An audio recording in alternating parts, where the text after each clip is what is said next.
We got a Bladesmith series. You know this one's going to be a good one here. We got the Bada Bing Bada Boom Momo Fix 3. It's going to be a Momo Fix blade. I like that.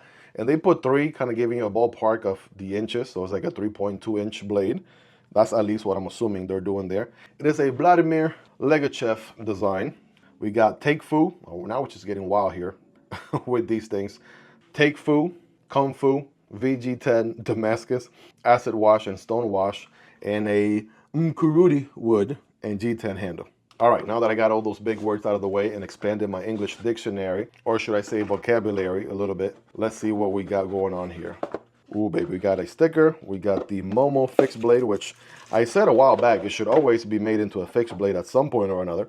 Got the sheath, wiping cloth, we got silica gel and paperwork, right? Those are your usual stuff there. But when the Momo was first introduced some time ago, everybody was like, man, kitchen knife for EDC, sign me up. It was a pretty large folding knife for what it was. This is the 14C 28N version, the OG. They actually dropped some other ones later down the line with different steels, more affordable and whatnot. This one has the aluminum handles. But yeah, quite the size. I mean, even, you know, we can tell it's already going to be bigger than the fixed blade.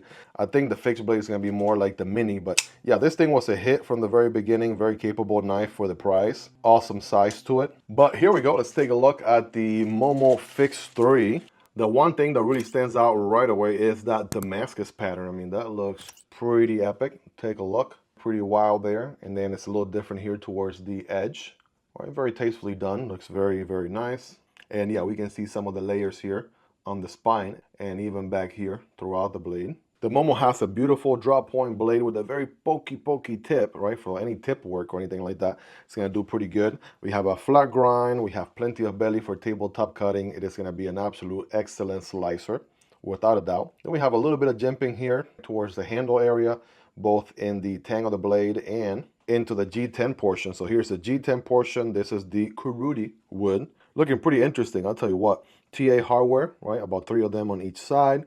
And then the tang is also your lanyard solution back there for my lanyard people. I mean, everything just holding true to the folder counterpart. Now, I'm not sure if I had a Momo Mini at some point and then I ended up giving it away or what it was. But here's the regular size Momo folder. Obviously quite the size. The fixed blade 3 is going to be much smaller, coming in at a whopping almost 7.5 inches overall length, 3 1/4 on the blade, 3 1/4 on the cutting path ish, and then just a hair under 4 1/4 inches on the handle.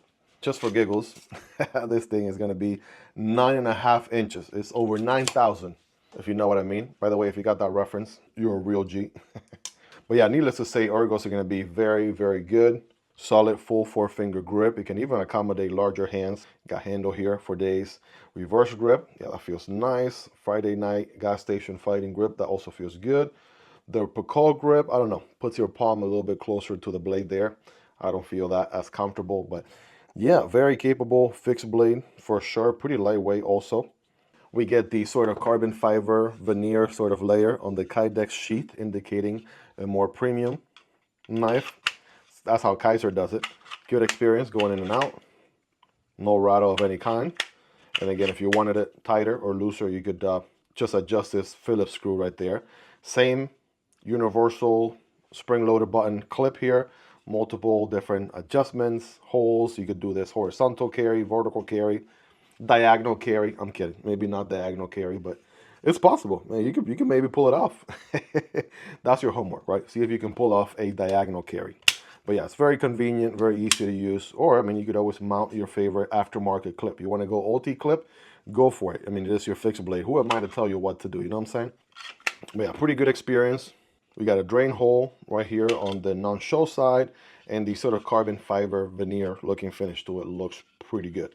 I feel like that's where Kizer does really, really good, right? Giving you a model, and then if you like it, well, you got options. You could, you know, you don't have to pick the most premium one. You could pick or choose the more affordable one. But hey, if you really, really like it and you want to swing at the more premium, expensive one, if you like the materials, if you like the steel, handle materials, all that, then you obviously can get the more premium counterpart. So you got options. The ball's in your court.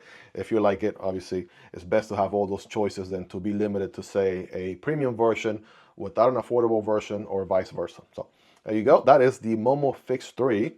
Making a great debut here as a fixed blade in the channel.